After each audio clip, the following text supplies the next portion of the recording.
गुरुर्ब्रह्मा गुरुर्विष्णु गुरुर्देवो महेश्वरः साक्षात् परं ब्रह्म तस्मै श्री नारायण नारायण नारायण नारायण। 27 सितंबर।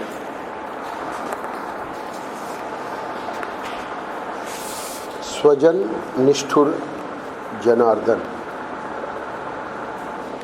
ठाकुर जी का एक नाम है जनार्दन। तो जनार्दन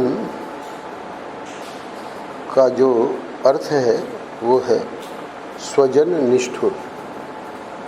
आज के पृष्ठ का शीर्षक है। विभूति योग में 18वें श्लोक में जनार्दन शब्द से अर्जुन ने भगवान को संबोधित किया। तो श्लोक की व्याख्या में ये जो जनार्दन संबोधन अर्जुन कर रहे हैं भगवान को, उसी शब्द की जो व्याख्या महाराज ने अपने प्रवचन में की है कि जनार्दन शब्द का अर्थ स्वजन निष्ठुर ये है भक्ति भाव का अर्थ। इसी शब्द के और भी अर्थ निकलते हैं। तो वे जो अर्थ हैं वे हैं, एक धार्मिक संप्रदाय का भी अर्थ निकलता है जनार्दन का, उसको बताएंगे महाराज अंत में। और एक जो है वो ज्ञान का भी अर्थ है, यानी ज्ञान परंपरा में जनार्दन शब्द का अर्थ है। तो संस्कृत की ये महिमा है कि एक शब्द में से वो जो धातु है, तो धातु के चूंकि कई अर्थ हैं, तो उस धातु से जो विद्वान लोग हैं संस्कृत के, जो बहुत पहुँचे हुए महापुरुष हैं, तो इस प्रकार हम देखेंगे कि अपने शास्त्रों में जहाँ जहाँ विद्वानों ने हमारे ग्रंथों पर भाष्य टीका व्याख्या की है, तो अनेक अनेक एक एक शब्द में से अर्थ निकाले। सहज ही अर्जुन जनार्दन का संबोधन कर रहा है, और परम पूज्य महाराज जी आज उसी शब्द में कितना रहस्य भरा पड़ा है। जब हम किसी को संबोधन करते हैं तो भारतीय संस्कृति में जो नाम दिए जाते हैं व्यक्ति को, उसमें भी रहस्य है। इसीलिए अजामिल के प्रसंग में ये बताया जाता है कि देखिए, संतों ने उसको कह दिया कोई बात नहीं, बच्चों ने विनोद के लिए कहा कि वहाँ चले जाओ, वो बड़ा धार्मिक है, तो बच्चों को तो मजाक सूझा। पर संत जब गए और देखा कि वो तो वेश्या का घर है, यानी ये जो अजामिल था वो तो अपने धर्म से भ्रष्ट हो चुका था, पर उन्होंने उसका बुरा नहीं माना। बच्चों ने जो खेल किया तो उसमें भी ठाकुर जी की कोई लीला थी। बोले कि अब जो बालक उत्पन्न होवे उसका नाम नारायण कर दो।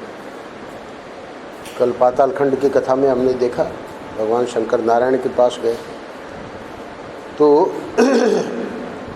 अब उस नारायण शब्द ने कैसे अजामिल का कल्याण कर दिया, वो कथा आप सब लोगों को पता है। उस कथा को सुनाने में अभिप्राय नहीं है।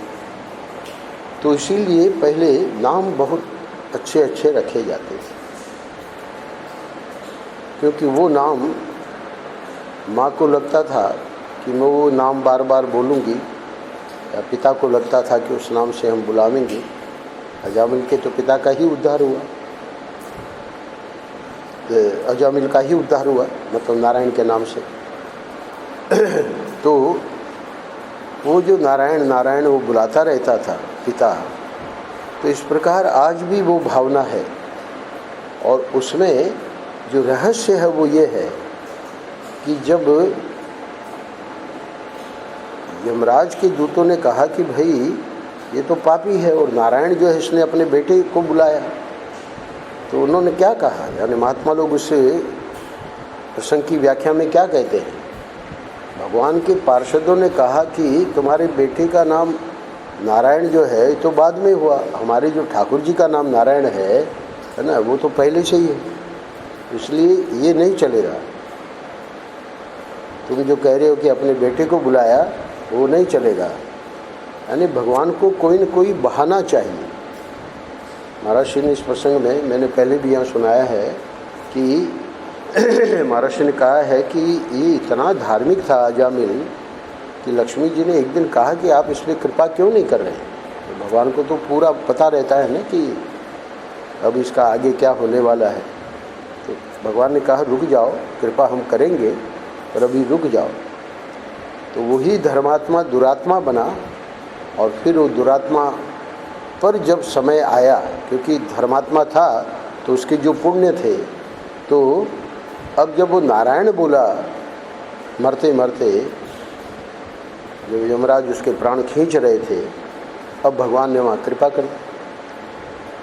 तो वही फिर दुरात्मा अगले दिन जब उठा, क्योंकि पूरा सब दृश्य उसने देखा, जैसे यमराज के दूतों के बीच में और भगवान के पार्षदों के बीच में है ना बातें हुई, वो सब उसको दिख रहा था, यानी कि कैसे ठाकुर जी ने कृपा करके उसके प्राण लौटा दिए।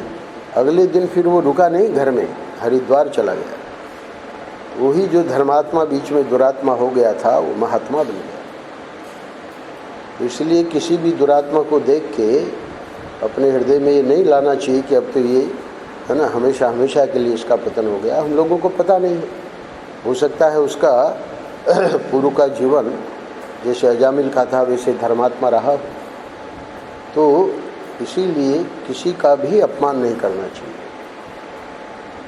क्योंकि सब के रूप में भगवान ही है, भगवान ही लीला कर रहे हैं। जनार्दन जो है, हम देखेंगे कि जो मुख्य रूप से महाराज श्री ने इस शब्द की व्याख्या की है वो भक्ति भाव का अर्थ, ये अर्थ महाराज श्री को बहुत प्रिय था। इस अर्थ में हम देखेंगे कि भले आज का शीर्षक है कि जनार्दन यानी ठाकुर जी जो हैं वो स्वजन निष्ठुर, यानी अपने जो लोग हैं उनके लिए तो निष्ठुर रहते हैं, और वो निष्ठुरता ही उनकी कृपा है। अभी जब हम पढ़ेंगे तो महाराज की पंक्तियों में ये जो रहस्य छिपा है उस पर आप ध्यान दीजिएगा। जनार्दन का असली अर्थ सुनो। असली अर्थ सुनो का अर्थ क्या है कि जनार्दन के आपने बहुत से अर्थ सुने होंगे, ज्ञानपरक भी सुना होगा, धार्मिक अर्थ भी सुना होगा, पर असली अर्थ ये हो सकता है कि ठाकुर जी अपने लोगों के लिए ही निष्ठुर हो सकते हैं। महाराज जी कहते हैं कि यही असली अर्थ है। कैसे महाराज? जन माने जगत, अपने स्वजन। तो जन शब्द का जो संस्कृत में प्रयोग है वो अपने स्वजन के लिए, और जन का एक अर्थ होता है जगत। तो जन माने जगत और जन का अर्थ स्वजन, अपने जन हमारे यानी ठाकुर जी के। तो अपने स्वजन को तकलीफ दे करके भी पराये जन को भी सुख पहुँचावे, उसका नाम जनार्दन अर्थात स्वजन निष्ठुर। तो भगवान के लिए तो कोई पराया है ही नहीं, भगवान के लिए तो सब अपने ही है। हाँ, भगवान के लिए सब अपने होते हुए भी जो भगवान का भजन करते हैं दिन रात, उनको है ना उन्हीं का ही बस चिंतन में रहते हैं, तो अपेक्षाकृत ये पराये हो गए। कौन? जिनको भगवान से कोई लेना देना नहीं, बल्कि वो तो कहते हैं कि भगवान है ही नहीं। ऐसे भी लोग हैं, उनको भी भगवान खाने पीने के लिए देते हैं, उनका खाना पीना रोकते नहीं हैं। तो इनके लिए तो सब हमारे ही हैं, पर एक लीला में अपने हो गए जो हमारा भजन कर रहे हैं, और जो नास्तिक हैं पराई हो गए। तो उसका नाम जनार्दन अर्थात स्वजन निष्ठुर। तो नास्तिकों का तो भगवान को है ना सब कुछ राशन पानी सब बंद कर देना चाहिए। बोले नहीं, भगवान उल्टा करते हैं, अपने भक्त को गरीब रखेगा। अब इसकी व्याख्या शुरू कर दी है महर्षि ने कि स्वजन को तकलीफ देने का अर्थ क्या है और पराय जन को सुख पहुंचाने का अर्थ क्या है। इनका ये जो जनार्दन नाम है स्वजन निष्ठुर, तो उसी की व्याख्या आप कर रहे हैं। अपने भक्त को गरीब रखेगा और पराये भक्त को धनी कर देगा।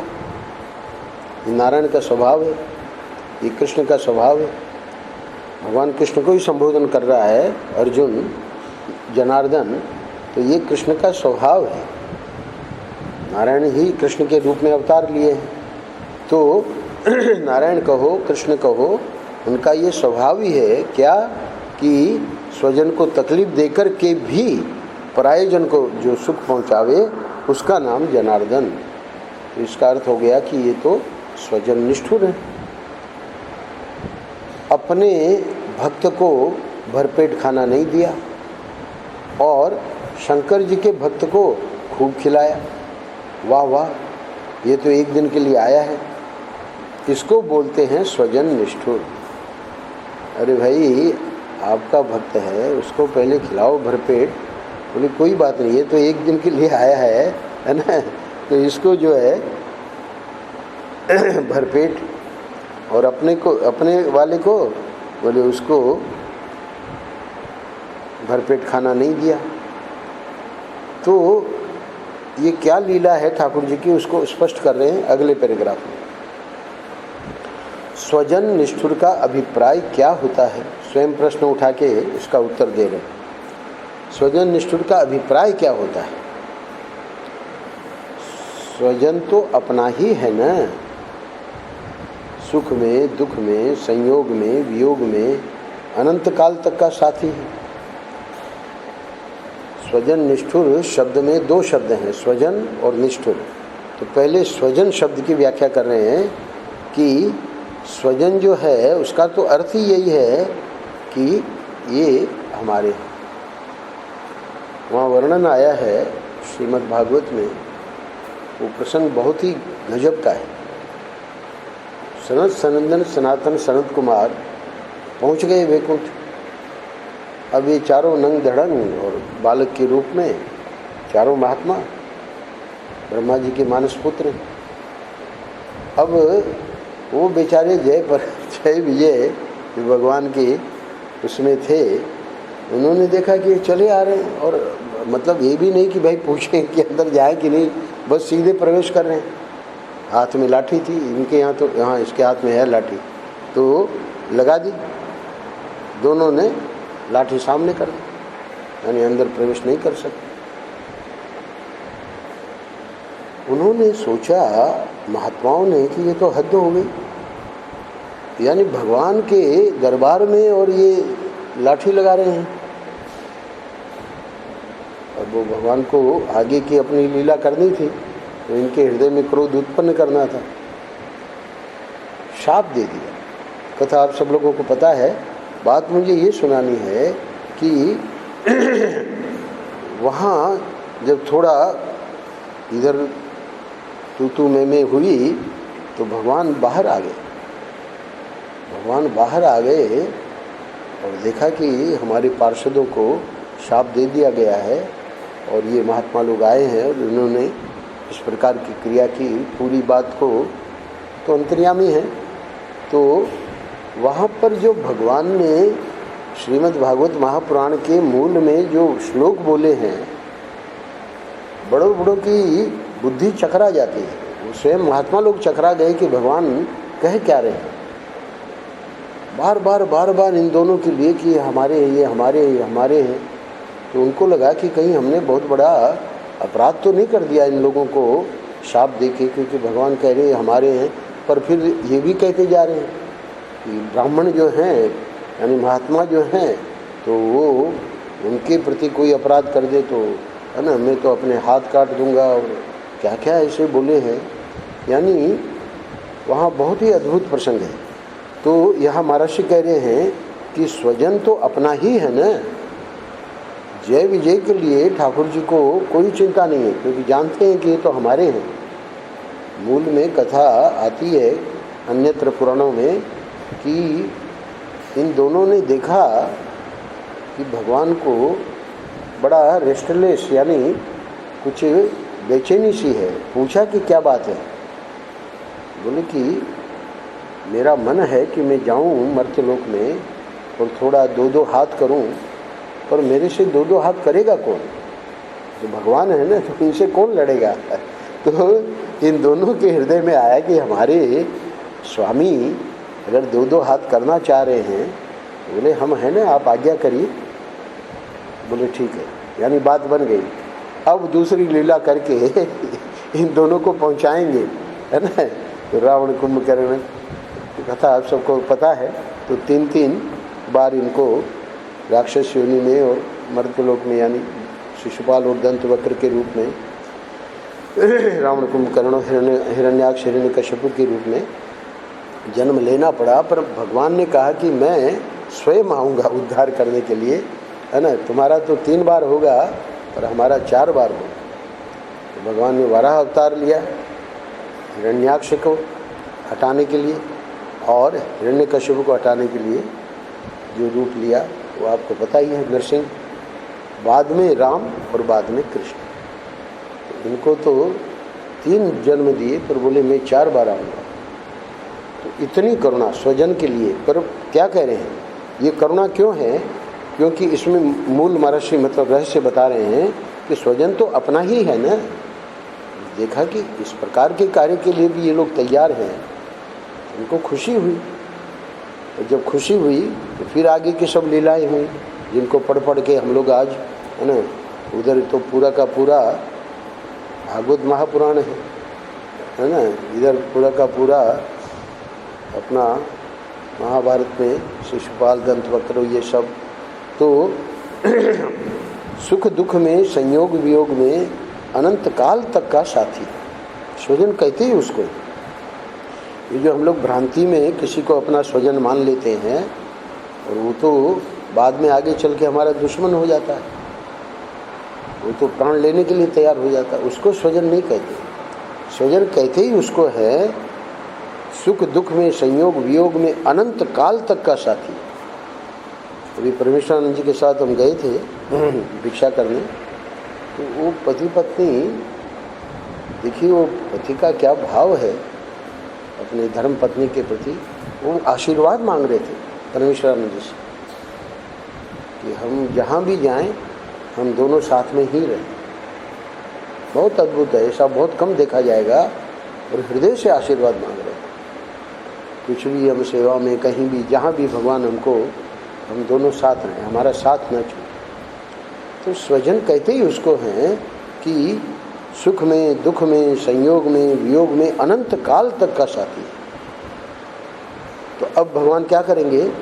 तो उसकी वासना को दबा देना। अब ये जो पंक्तियां हैं यही आज के पृष्ठ का मुख्य रहस्य है। अब भगवान कर क्या रहे हैं देखिए, उसकी यानी जो अपना है उसकी वासना को दबा देना। बेचारा कुछ करना चाह रहा है पर नहीं, उसकी वासना को पूरी नहीं होने देते। क्यों? अरे भाई, नारद जी विश्व मोहिनी से विवाह करने जा रहे, मतलब उनके मन में वासना आई तो भगवान के पास यही तो कहा कि अपना रूप दे दीजिए तो मेरी शादी हो जाएगी, स्वयंवर में मेरा वर्ण कर लेगी। कहाँ करने दिया? नहीं करने दिया, क्योंकि स्वजन है। नारद जी वो जानते हैं कि बेचारा दुखी हो जाएगा, तो इसलिए उसकी वासना को दबा देना और उसमें तपस्या का अभ्यास लाना। महर्षि कहते हैं कि एक गुरुजी एक अपने शिष्य को तो बड़ा बढ़िया, ये खाओ, ये पियो, ये ले लो, उसको रख लो, ये रख लो, वो रख लो, है ना, ओढ़ने के लिए, बिछाने के लिए। और ठीक दूसरा भी शिष्य, दोनों सेवा में, दूसरे को खाने पीने का भी ठीक नहीं, है ना, जो भी है वो सब प्रकार से उसके ऊपर तपस्या। तो एक व्यक्ति ने जो महात्मा के पास आता था, ये देखा कि ये जो गुरुजी का एक के प्रति इतना पक्षपात और दूसरे के प्रति है ना इतनी कठोरता, ऐसे तो गुरुजी है नहीं, ऐसा कर क्यों रहे? तो ये तो पहुँचे हुए संत हैं। पूछा जब इसका कारण, तो उन्होंने बताया ये जो एक शिष्य आया ये संसार के लिए आया, इसको मैं संसार दे रहा हूँ, ये जो है ये हमारे ज्ञान के लिए आया है। ज्ञान के लिए जो आया है उसको क्या करेंगे, उसको उसमें तपस्या का अभ्यास लाना। तो लोगों को तो लग रहा है कि इसके साथ अन्याय हो रहा है, पर नहीं। स्वजन निष्ठुरता जनार्दन की जो है, इसको अंग्रेजी में कहते हैं ब्लेसिंग इन डिस्गाइज। बाहर से तो लग रहा है कि उसके साथ बड़ा अत्याचार हो रहा है, पर वो कृपा है, छुपी हुई कृपा। डिस्गाइज का मतलब बाहर दिख नहीं रही है पर अंदर से कृपा है। तितिक्षा का अभ्यास लाना, यानी कितनी कृपा हो रही है उस पर, वो इन पंक्तियों से पता लगता है। बाहर से दिख रहा है स्वजन निष्ठुर है, पर स्वजन निष्ठुर नहीं है, क्योंकि तितिक्षा का अभ्यास लाना ये ठाकुर जी ही कर सकते हैं, सदगुरु ही कर सकते हैं। उसमें समता का अभ्यास लाना, समता ये ज्ञान की श्रेणी है। समता आ गई किसी में तो अब समझ लो कि वो ज्ञानी अवश्य बनेगा, क्योंकि समत्व ही आना सबसे कठिन है। तो उसमें समता का अभ्यास लाना, उसमें मौन का अभ्यास लाना, उसके अंतःकरण में सद्गुण का विकास होवे, इसका ज़्यादा ख्याल रखना। ख्याल औरों का भी रख रहे हैं, पर स्वजन के प्रति देखिए क्या है, स्वजन के प्रति इसका ज़्यादा ख्याल रखना। परम पूज्य महाराज ने कहा है कि हिरण्यकश्यप के पास जो वैभव था, वो वैभव उसका कोई अंत नहीं, इतना वैभव। मूल भागवत में देखिए तो भगवान इतना वैभव उसको दे रहे हैं, उससे क्या सिद्ध कर रहे हैं कि वैकुंठ से जो गिराया गया है उसके पास इतना वैभव है ना। तो वैकुंठ में जो लोग रहते हैं उनके पास कितना वैभव होगा, लोग उसका अंदाज लगा सकें। कैमुतिकी न्याय, कैमुतिकी न्याय का अर्थ होता है कि जब यहाँ इतना है तो वहाँ कितना होगा। तो ये क्या कह रहे हैं महाराज श्री कि ये जो स्वजन है इसका ज़्यादा ख्याल रखना, हमेशा अपने लोगों की अपेक्षा पराये लोगों का ज़्यादा आदर करना, है ना। तो इधर इसका ज़्यादा ख्याल रखना मतलब इसकी तपस्या बनी रहे, मौन बना रहे, समता बनी रहे, वासना दब जाए। उधर तो ये इस प्रकार ख्याल कर रहे हैं, और हमेशा अपने लोगों की अपेक्षा पराये लोगों का ज़्यादा आदर करना। तो इसका अर्थ है कि ये जो स्वजन है उसको ऐसा कभी लगता ही नहीं कि हमारा अनादर हो रहा है। लक्ष्मण के सामने ही हनुमान जी को कहा कि तुम्हारे प्रति तो लक्ष्मण से भी मेरा प्रेम दूना है। तो लक्ष्मण को तो लगना चाहिए कि मैं तो दिन रात सेवा कर रहा हूँ, और ये तो अभी अभी आए हैं और इनको कह रहे कि जो मेरा प्रेम है तुम्हारे प्रति वो लक्ष्मण से भी दूना है। ऐसे ही भी बंदरों के लिए भी कहा है कि उनके प्रति मेरा प्यार है ना, जो हमारे लोग हैं उससे भी ज़्यादा है। धर्म सम्राट करपात्री जी महाराज ने उन पंक्तियों का जहाँ भगवान इस प्रकार बोलते हैं उसका बहुत विस्तार में विवेचन किया है। एक प्रसंग में गोपी गीत में वो बात आई थी तो मैं सुन रहा था। उन्होंने ये समझाया है कि ये जो हमारे परिवार वाले हैं, वो चाहे लक्ष्मण हो, भरत हो, शत्रुघ्न हो, इनका तो कर्तव्य है, पर ये जो हमारे कोई लगते ही नहीं है और वो अपना प्राण देने के लिए तैयार, हमारे प्रति पूर्ण समर्पित। ये यहाँ बहुत रहस्य की बात उन्होंने करपात्री जी महाराज ने समझाई कि भगवान ऐसे ही नहीं बोल रहे हैं कि जैसे हम लोग बोल देते हैं अर्थवाद, ऐसे नहीं है। तो हृदय की बात बता रहे हैं कि हे हनुमान, लक्ष्मण जी से तेरे प्रति मेरे हृदय में दूना प्रेम है। तो यहाँ महर्षि क्या कह रहे हैं कि ये जो पराये लोगों के लिए इतना क्यों, पराये लोगों को ज़्यादा आदर करना। तो पराये का अर्थ है कि परिवार वाला या हमारा जो पार्षद है, जो हमारी सेवा में दिन रात रहता है, तो वो तो स्वजन तो करेगा ही करेगा, पर ये पराया होकर भी इतनी मेरी भक्ति कर लेता है। यानी अभी इसको तो मैंने अपने अंतरंग में रखा नहीं। कल्पना करो कि हम महर्षि की सेवा में रहते थे दिन रात, और एक व्यक्ति है जो कि कोई महर्षि से ज़्यादा संपर्क नहीं है, और महर्षि देख रहे हैं ना कि उसके हृदय में जो भी है, भले वो दूर है, पराया है, और उसके प्रेम को देखते हैं। तो यहाँ जो शुरू में मैंने कहा था नास्तिक आदि, उनकी चर्चा छोड़ दीजिए, है ना। उनके लिए तो क्या करना है, ठीक है, सब भगवान ही वो लीला कर रहे हैं। नास्तिक भी वही बने हुए हैं, आस्तिक भी वही बने हुए हैं। पर यहाँ महर्षि कहना चाह रहे हैं कि पराये लोगों का ज़्यादा आदर करना, तो ये लगता है इसको कहते हैं जनार्दन, यानी स्वजन निष्ठुर।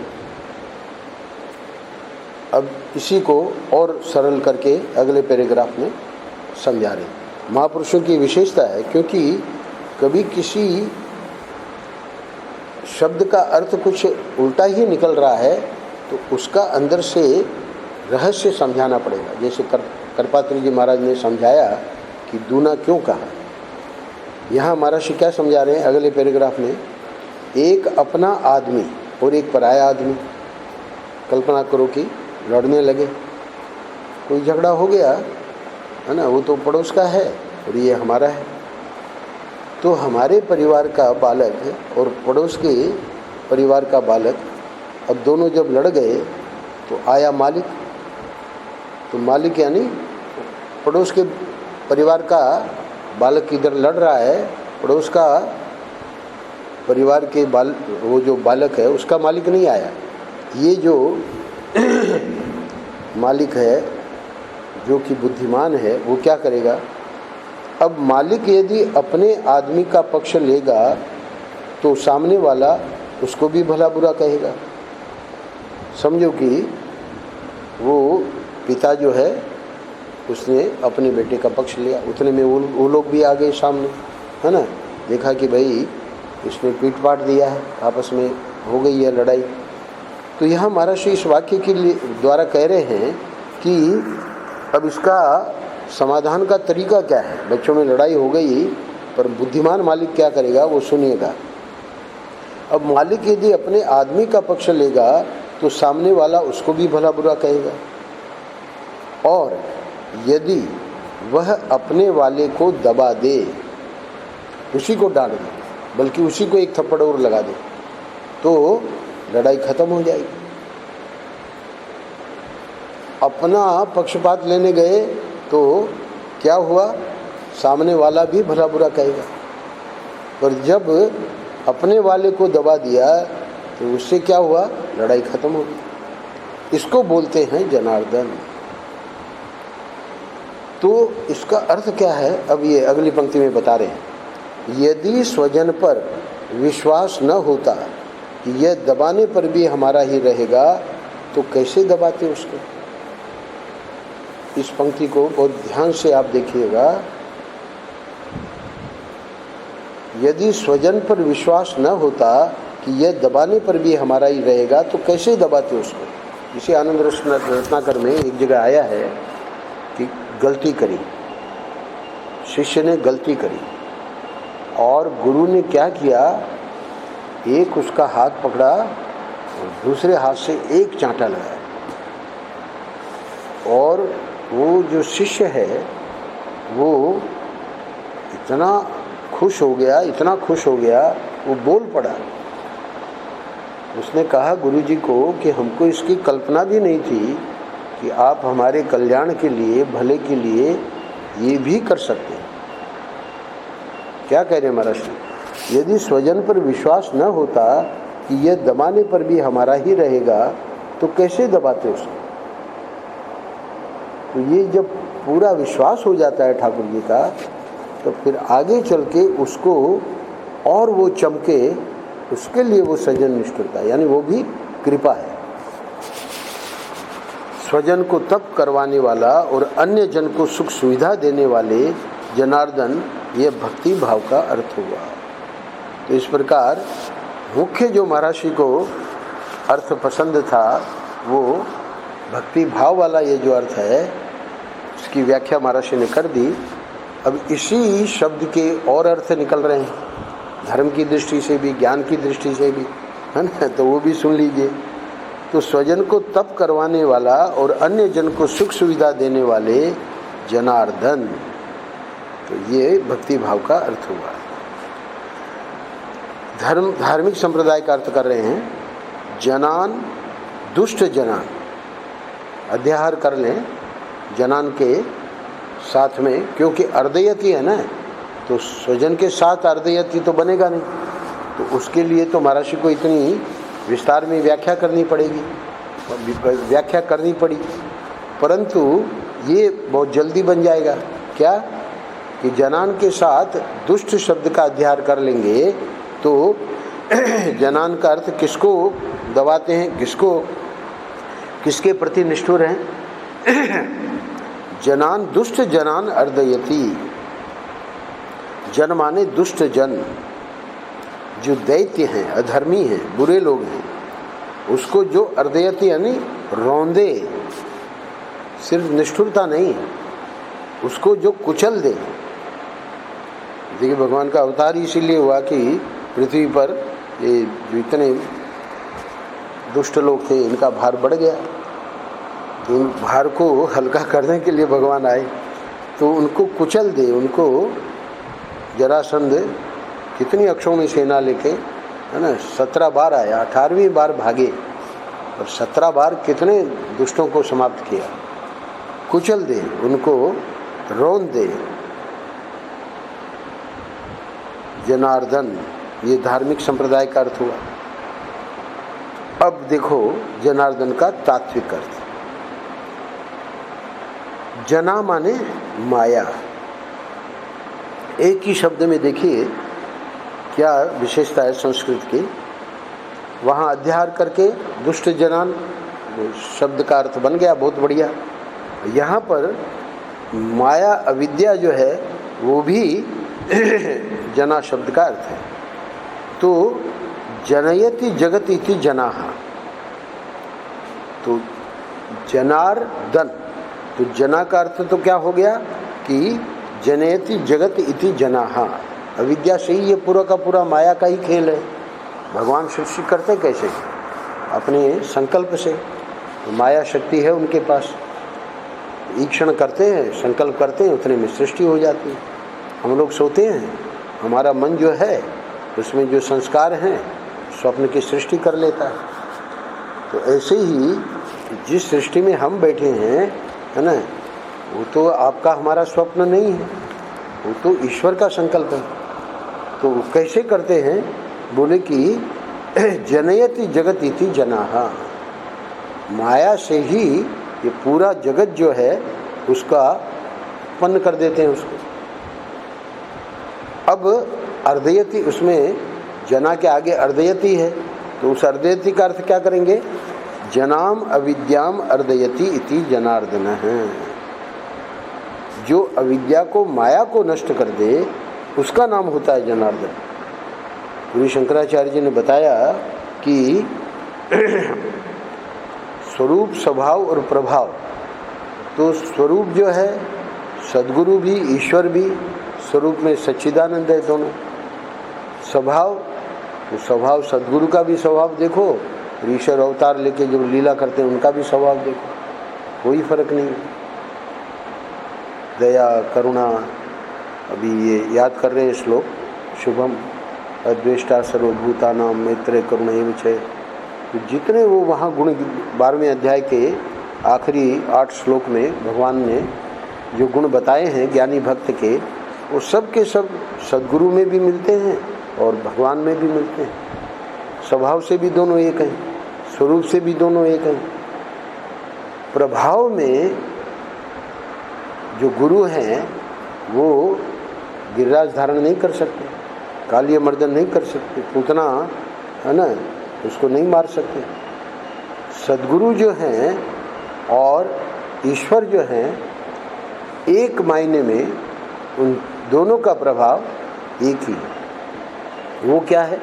ये तीसरी बात, ये जो अविद्या है, अविद्या को, इसलिए मैं कई बार कहा मैंने कि भगवान ने दो ही जगह